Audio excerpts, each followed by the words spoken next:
Tim Ops Nasar Banda Aceh melakukan evakuasi terhadap salah seorang wisatawan yang terjebak di tebing Pucuk Krung, Aceh Besar. Proses evakuasi berlangsung dramatis dikarenakan petugas harus menggunakan teknik lowering. Berikut liputannya.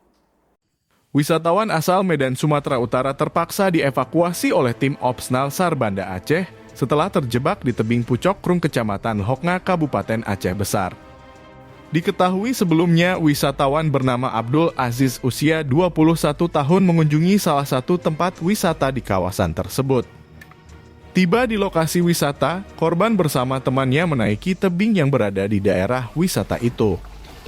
Namun pada ketinggian kurang lebih 9 meter korban ragu untuk turun dan terjebak di tebing. Kasih Operasional dan Siaga SAR M. Fatur Rahman mengatakan evakuasi wisatawan yang terjebak di tebing dengan menggunakan teknik lowering. Kami menerima informasi dari seorang atas nama Murdani, rekan korban, yang melaporkan bahwa terdapat satu orang korban terjebak di tebing ketinggian Pucuk Krung, Kecamatan Hoknga, Kabupaten Aceh Besar. Atas nama korban yaitu Abdul Aziz, umur 21 tahun.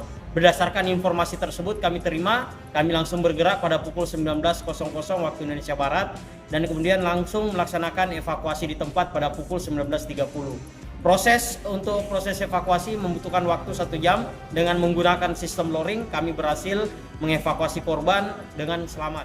Tepat pukul 20.30 waktu Indonesia Barat, tim SAR gabungan berhasil mengevakuasi korban dalam keadaan selamat. Selanjutnya korban diserahkan kepada pihak keluarga.